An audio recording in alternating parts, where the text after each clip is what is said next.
다 함께 사도신경으로 우리의 신앙을 고백하겠습니다.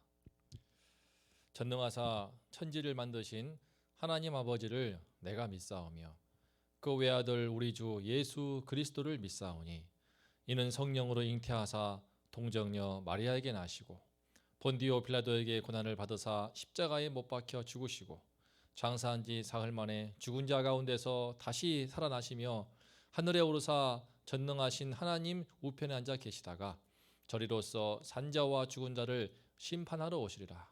성령을 믿사오며 거룩한 공회와 성도가 서로 교통하는 것과 죄를 사하여 주시는 것과 몸이 다시 사는 것과 영원히 사는 것을 믿사옵나이다.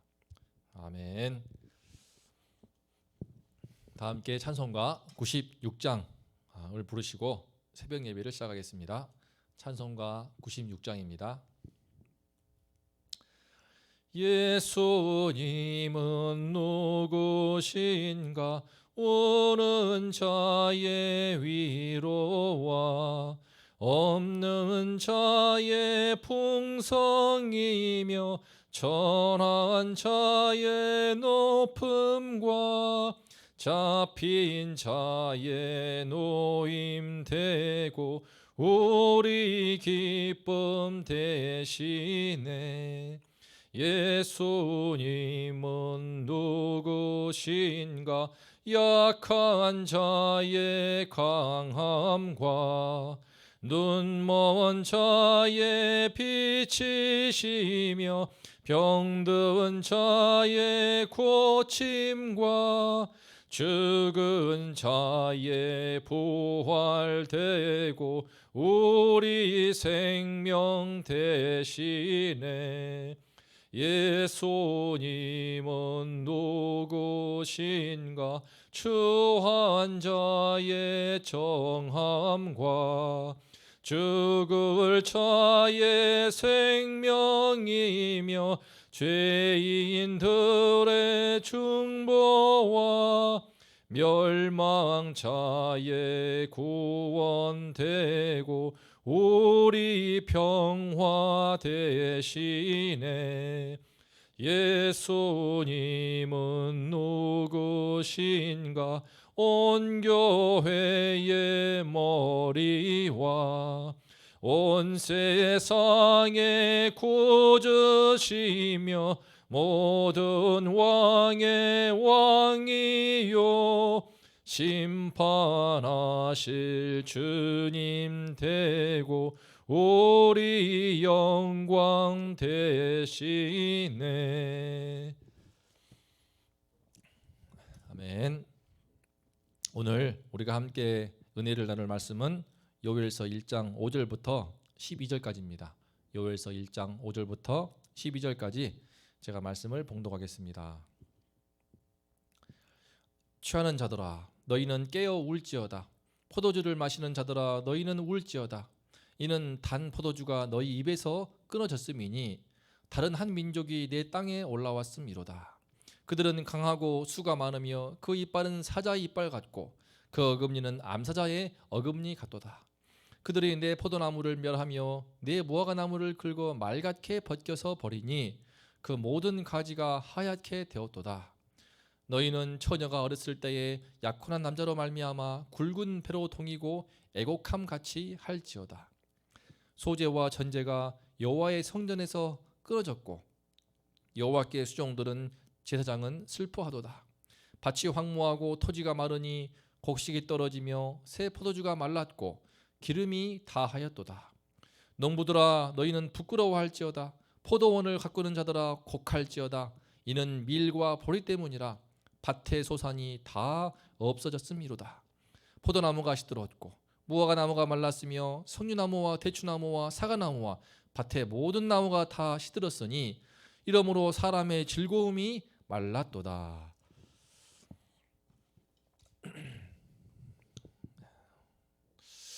현재 이스라엘 백성은 나라 전체가 메뚜기 떼의 재앙으로 고통하고 있습니다.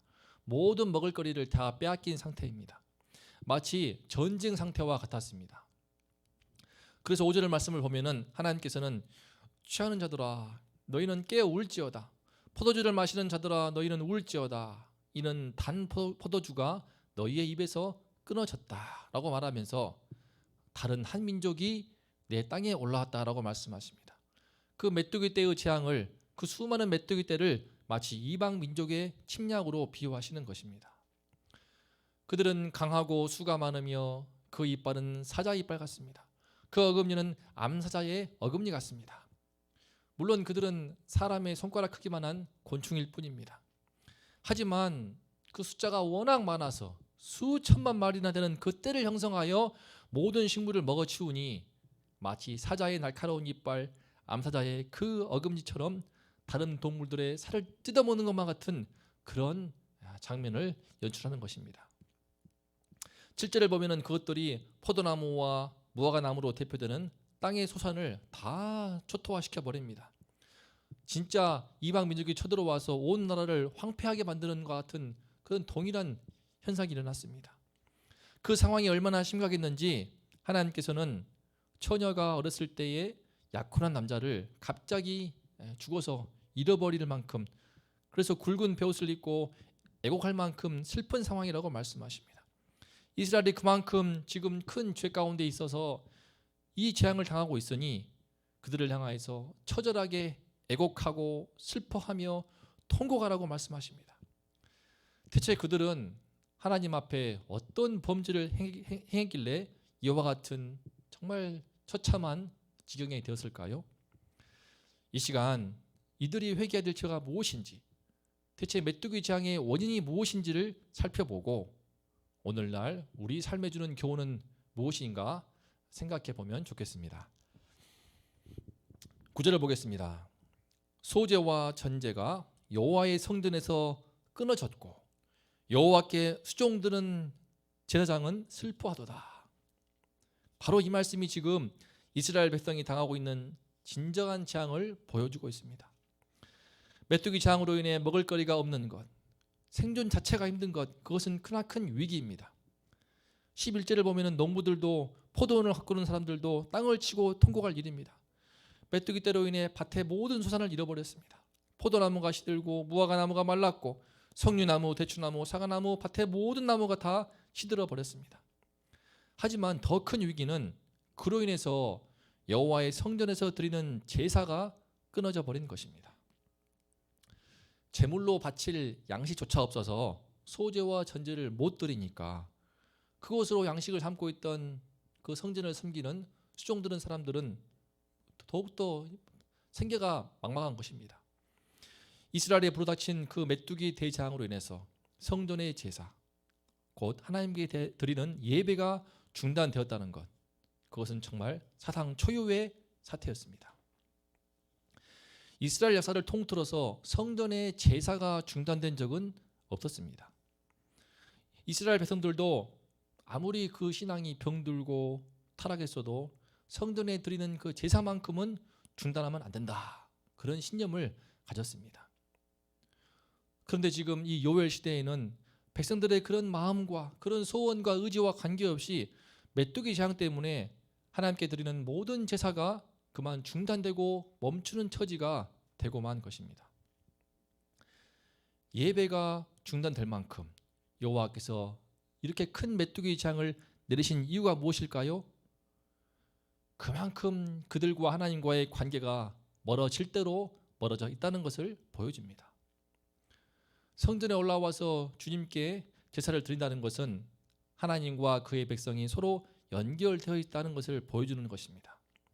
그런데 그 예배를 주님께서 중단시켜 버렸으니 그것은 그만큼 그들과 하나님을 연결하고 있는 그 끈이 끊어져 버렸다는 것을 보여주는 것입니다. 하나님과의 관계가 그렇게 철저히 단절되어 있었고 하나님께 은혜를 받는 그 통로가 막혀 있다는 것입니다. 실제로 이스라엘 하나님께서는 그들이 너무나 범죄하여 도저히 회복 불능일 만큼 타락하였을 때 마침내 남유다의 경우 BC 586년에 바벨론을 통하여서 패망을 시킵니다. 그때 하나님을 예배하는 그 성전을 철저하게 무너뜨리십니다. 그들은 처음부터 성전 그 모든 것을 다 파괴하며 제사 드리는 모든 자체를 폐지해 버립니다. 하나님께서 이처럼 예배를 중단시키고 성전을 무너뜨리고 성전 제사 자체를 폐지한다 하면 그만큼 그들의 백성이 타락하였고 완전히 몹시게 되어서 더 이상 돌이킬 수 없는 상황에 이르렀다는 것을 보여주는 것입니다.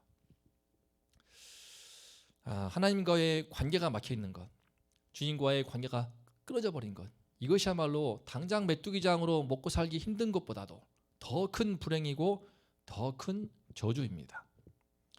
우리 하나님 백성들은 전부 다 하나님의 은혜로만 살 수 있는 존재들이고 주님의 은혜를 먹고 사는 존재들이기 때문입니다. 그런데 그 하나님과의 사귐이 막혀버리고 그 하나님과의 교통하는 그 은혜가 중단되고 끊어져 버리면 더 이상 우리의 미래는 소망이 없게 됩니다. 그러면 대체 그들은 어쩌다가 하나님과의 관계가 이토록 끊어져 버린 멀어진 상태가 되어버렸을까요? 11절 후반을 보면은 오늘 말씀을 총 정리해서 한마디로 이렇게 말합니다. 이러므로 사람의 즐거움이 말랐도다. 요엘은 메뚜기 장으로 인해서 모든 과일 나무들이 말라버리면서 이를 통하여 지금 사람들의 모든 즐거움, 그들이 누리던 기쁨과 희락이 다 말라버렸다고 말합니다.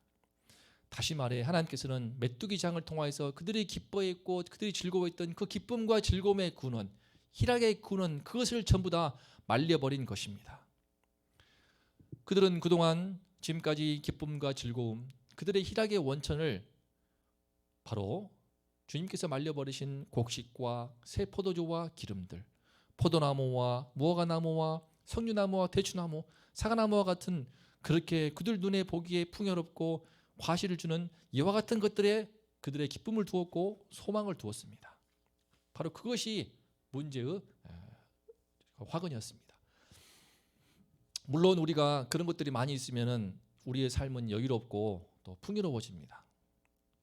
하지만 하나님까지 버려가면서 그와 같은 수확물을 추구하는 데에만 몰두한다면 그것은 다른 문제입니다. 이 땅에 속해 있는 모든 것들은 전부 다 변하기 쉽습니다. 변하는 것들이고 불확실하고 언제든지 사라지게 됩니다. 오늘 논밭에 휘어져 추수할 만큼 각식그냥 가득했던 그 곡식들도 곡물들도 또 과수원에 지금 주렁주렁 맺혀서 늘어져 있는 그 모든 과일들도 한번 태풍이 불어버리면 홍수가 밀려오면은 모두가 다 쓰러져 버리고 아무것도 남지 않게 됩니다. 오늘 번창하던 기업도 잘 나가는 그런 모든 기업주도 사장님도 한순간에 몰락할 수가 있습니다. 사람이 소망을 두고 기쁨과 행복의 원천으로 삼는 세상의 모든 것들은 이처럼 온전하지를 못합니다. 그래서 이 세상에 속해 있는 그것을 나의 기쁨과 행복의 원천으로 삼고 산다면은 우리는 언젠간 그 희락이 다 말라버리는 고통을 경험할 수밖에 없습니다.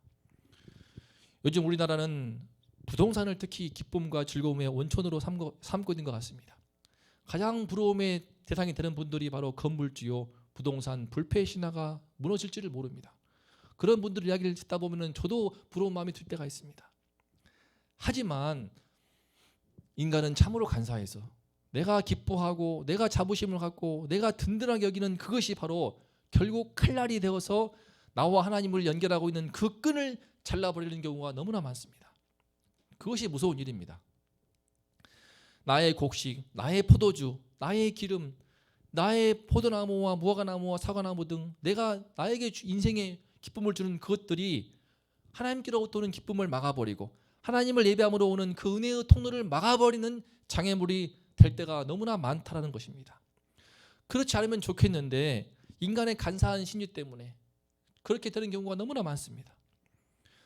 그래서 하나님께서는 당신의 백성을 사랑하시기 때문에 그의 영혼을 지키시고 붙드시기 위해서 그가 기쁨의 원천으로 삼고 있는 바로 그것을 말라버리게 하십니다. 그 인생의 즐거움을 마르게 하십니다. 그 사람의 즐거움을 근본부터 마르게 하십니다. 하여튼 뭔가는 마르게 하십니다. 그래서 그 헛됨과 그 허망함, 그 어리석음과 덧없음을 깊이 정말 그 존재의 깊숙이 깨닫고 그래야만이 하나님께 돌이켜서 여호와께 돌이켜서 우리의 참된 기쁨과 생명의 원천이신 주님께로 나아갈 수 있겠기 때문입니다. 그래야만이 하나님을 예배하는 그 영혼의 샘이 다시 터져 나오고 막혔던 영혼에 다시 눈물샘 회복이 되고 주님 앞에 모든 죄를 외통하게 회개하며 다시 주님을 예배하고 사랑하는 그런 은혜의 관계가 회복될 수 있기 때문입니다. 이러므로 사람의 즐거움이 말랐도다. 비록 메뚜기 장은 너무나 힘들고 고통스럽지만 하지만 그 고통을 통하여서 내가 그동안 기쁨의 근원 삼았던 그것들이 그 세상에 속한 그 모든 것들이 얼마나 헛되고 덧없으며 허망한지 그 어리석음과 그 부끄러운 나의 모습을 알게 된다면 그렇게 해서 끊어낼 수 있다면 이와 같은 아픔과 그런 고통은 결코 헛되지 않을 것입니다. 그렇기 때문에 주님은 우리 인생을 돌이키시기 위해서 때로 우리 인생을 병들게 하고 주님께 나가는 길을 막고 있는 그 기쁨의 근원을 마르게 하십니다. 철저히 마르게 하십니다. 우리 성도님들도 이와 같은 그런 시련과 이와 같은 경험을 다 주님으로부터 참 받으신 줄을 믿습니다.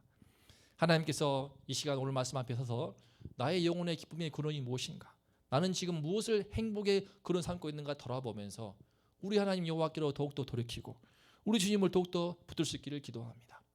혹시라도 다른 무엇이 다른 세상에 있는 어떤 포도나무나 사과나무나 무화과나무가 그것을 바라보면서 거기에서 기쁨을 얻고 든든한 마음의 영혼의 힘을 얻고 있다면 언제든지 그것이 다 끝까지 말라버리고 뿌리째 뽑혀서 말라버리는 그날이 있다는 것을 알고 우리 마음을 깨끗이 정리하면서 다시 우리 주님께로 우리 마음을 돌리고 하나님께로 온전히 우리 마음을 집중하며 예배하는 우리 모든 성도님들 되시기를 간절히 기도합니다.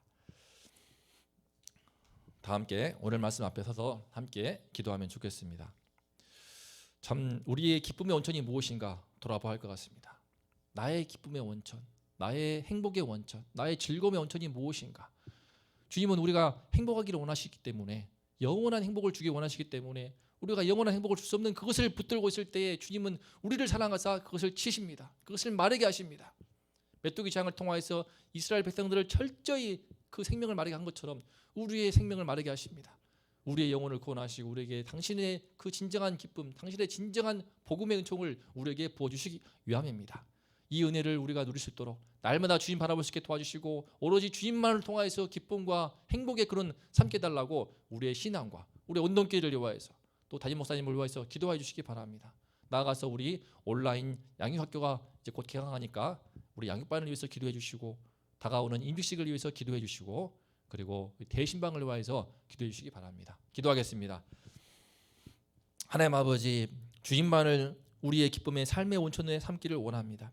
하나님 아버지, 하지만 우리 심령은 너무나 간사해서 너무나 쉽게 병들고 타락하여서 세상에 좋은 것들, 세상에 있어 보이는 것들 그것을 붙들고 그것으로부터 그 포도나무, 그 사과나무, 그 무화과나무를 나의 인생의 기쁨과 행복과 즐거움의 근원으로 삼고 그것을 붙들다가 그만 하나님을 놓쳐버리고 하나님과 관계가 끊어져 버리고 멀어질 때가 너무나 많은 것을 고백합니다. 아버지 하나님이시여, 우리의 간사한 심령을 용서하시고 우리의 내면의 썩은 죄들을 용서해 주시고 아버지 하나님이시여, 우리의 영혼에 다시 한번 주의 빛을 비추어 주셔서 세상의 모든 지나가는 것들, 모든 불완전한 것들, 변하는 것들 거기에 소망을 두지 않고 우리 하나님께 소망을 두게 도와주시고 우리 주님만을 내 인생의 소망으로 참 기쁨과 행복의 근원으로 삼게 하여 주시옵소서. 아버지 하나님, 우리 담임 목사님을 위해 기도합니다. 저의 종을 강력히 도와주시고 주의 말씀을 선포할 때 우리 심령이 열려서 눈이 떠져서 세상의 모든 우리가 붙들고 있던 그 손을 놓고 다시 한번 주님을 바라보고 우리 영혼의 말씀의 샘이 터지게 도와주시고 우리 영혼의 은혜의 통로가 열릴 수 있도록 축복하여 주시옵소서. 이 은혜를 우리 온동교회 모든 성도님들에게 허락하여 주시고 우리 다음 세대에 허락하여 주시고 주님께서 대신방 통하여서 또 주의 말씀을 선포할 때, 기도할 때 이 은총이 우리 모든 성도님들에게 임할 수 있도록 은혜라가여 주시옵소서. 온라인 양육반이 곧 개강합니다. 주님이시여, 양육학교를 통하여서 우리 모든 성도님들도 다시 한번 이를 통하여서 주의 말씀을 깨닫고 여호와 하나님을 바라보는 눈을 뜨게 도와주시고 우리의 믿음의 시선이 분명해져서 하나님께만 소망을 두는 그런 시간 될 수 있도록 함께하여 주시옵소서. 아버지께서 함께해 주시어서 다가오는 임직식을 은혜를 도와주시고 주의 참 부르심 받은 종들을 굳게 세워주시고 우리 주님의 몸된 교회를 든든하게 세우는 주의 일꾼으로 할 수 있도록 하나님 아버지 축복하여 주시옵소서. 오늘 하루 주님을 묵상하며 오로지 주님만을 바라보고 주님을 나의 기쁨과 생명의 근원으로 삼도록 하나님 아버지 우리 모든 성도들의 심령 가운데 함께하여 주시옵소서.